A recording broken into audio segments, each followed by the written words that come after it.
There is a particular kind of trust that exists in a neonatal intensive care unit. The babies there cannot advocate for themselves.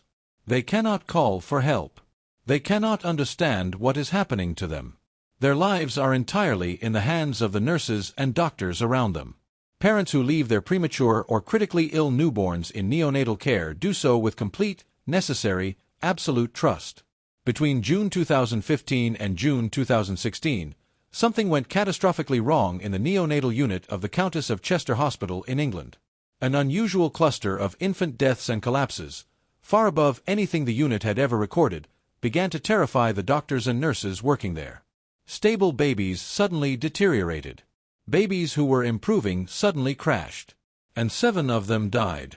In 2023, a British jury convicted neonatal nurse Lucy Letby of murdering all 7 of those babies and attempting to murder 7 others. She was sentenced to 15 whole life orders, meaning she will die in prison. She is 36 years old. She has always said she is innocent. And in February 2026, a Netflix documentary and a panel of 14 international medical experts introduced a question to the world that it has not been able to stop asking since. What if the jury got it wrong? This is the full story of the Lucy Letby case.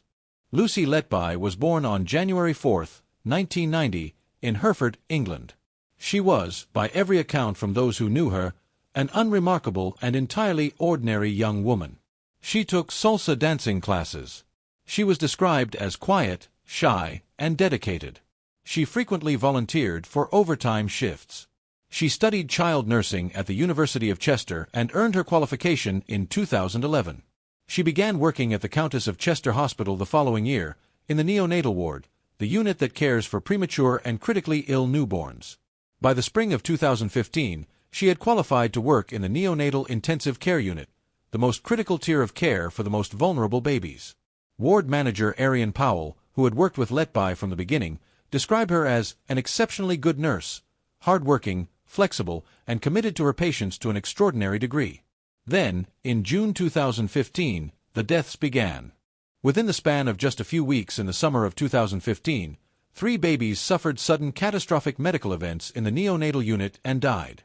Doctors were initially uncertain what to make of these tragedies. Premature and critically ill newborns do die. That is the tragic reality of neonatal intensive care. But then the incidents kept happening. Babies who had been stable, who had been improving, who had no obvious clinical reason to deteriorate, suddenly collapsed. The rate of deaths and serious collapses was far above anything the unit had previously experienced. Senior doctors began reviewing the staffing patterns. They were looking for a common thread. There were between 25 and 30 nurses working in the unit. They worked day and night shifts. The deaths occurred on night shifts, on day shifts, across the entire roster. Except for one thing. Only one person was consistently present at every single suspicious incident. Every collapse. Every unexpected death. Every emergency. Lucy Letby. Doctors escalated their concerns to hospital management. Management was initially resistant. A formal accusation against a nurse requires evidence, and what they had was a statistical pattern, not proof. But as the incidents continued, the pressure mounted. In July 2016, after the deaths of 2 triplet boys, Lucy Letby was removed from the neonatal unit and transferred to administrative duties in the hospital's risk management office. The collapses and deaths in the neonatal unit stopped. In May 2017, hospital executives formally contacted Cheshire Police. Police launched an independent investigation, commissioning a review by experienced doctors with no connection to the hospital. The lead medical expert appointed by prosecutors was Dr. Dewey Evans, a retired consultant pediatrician. Evans reviewed more than 2 years of cases from the unit and concluded that suspicious events had occurred in roughly half of them, and that the harm to the victims in those cases could have been intentional. The alleged methods were deeply disturbing. Prosecutors said Letby had killed or harmed babies by injecting air into their bloodstreams through their intravenous lines, causing fatal air embolisms. By poisoning them with insulin, a substance that can trigger fatal hypoglycemia in newborns. By overfeeding them with milk until their stomachs distended dangerously. By deliberately manipulating their breathing tubes. In July 2018, police arrested Lucy Letby at her home in Hereford. In her house, they found something that would become central to the prosecution's case. Among the items seized from Letby's home were more than 250 handover sheets, confidential medical documents from the hospital relating to the babies in her care, many of them the same babies who had died or collapsed. Letby claimed she had taken them home by accident. But it was what else police found that electrified the case. A collection of handwritten notes, post-it notes and loose sheets, covered in Letby's handwriting. Among the phrases found, "I am a horrible, evil person. I am evil, I did this. I killed them on purpose because I'm not good enough to care for them." These notes, particularly the words, "I am evil, I did this," in capital letters, became the most powerful and most debated piece of evidence in the entire case. For the prosecution, they were a confession, the clearest possible statement of guilt from the killer herself. Letby's defense argued something very different. They said the notes were the frantic, anguished writings of a young woman who had been removed from the job she loved, who had been made to feel by those around her that she was somehow responsible for tragedies she had not caused, and who was experiencing a mental breakdown under the weight of that accusation. Other notes in the same collection, defense attorneys pointed out, read, "I haven't done anything wrong." The jury would have to decide what those words really meant. The trial of Lucy Letby began in 2022 at Manchester Crown Court. It lasted 8 months, one of the longest criminal trials in British legal history. The prosecution built its case around the statistical pattern of incidents, the expert medical testimony of Dr. Evans, the handover sheets found in her home, and those devastating handwritten notes. They painted a picture of a nurse who had enjoyed the power of playing God, who got a thrill from harming the most vulnerable patients imaginable. The defense countered that there was no forensic evidence linking Letby to any specific harm. No CCTV footage of her harming a baby. No eyewitness who saw her commit a crime. The entire case against her, they argued, was built on the coincidence of her shift patterns and the interpretation of medical events that could have had entirely natural explanations. No one ever saw Letby commit a crime, a journalist who has investigated the case extensively told NPR. And instead of forensic evidence, what the prosecution really relied on was medical evidence. On August 18, 2023, the jury returned its verdict. Guilty on all 7 murder counts, and guilty on 6 of the attempted murder counts. Lucy Letby was sentenced to 14 whole life orders. She refused to appear at her sentencing hearing, remaining in her prison cell as the judge read her sentence in an empty dock. A retrial in 2024 added a 15th whole life order for an additional attempted murder conviction. She will never be released. And then, in the months and years after the conviction, something extraordinary happened. A growing chorus of independent medical experts, statisticians, and legal professionals began publicly questioning whether justice had been done. The central challenge came from an unlikely source. The prosecution's leading expert, Dr. Dewey Evans, had based much of his air embolism theory on a 1989 research paper written by a Canadian neonatologist named Dr. Shu Lee. Letby's defense team tracked down Dr. Lee himself. When Lee reviewed how his paper had been used in the trial, he was alarmed. He publicly stated that his research had been misinterpreted, and that there was, in his professional opinion, no medical evidence that any of the babies had been injected with air. "If my paper was misinterpreted," he said, "we have a big problem on our hands."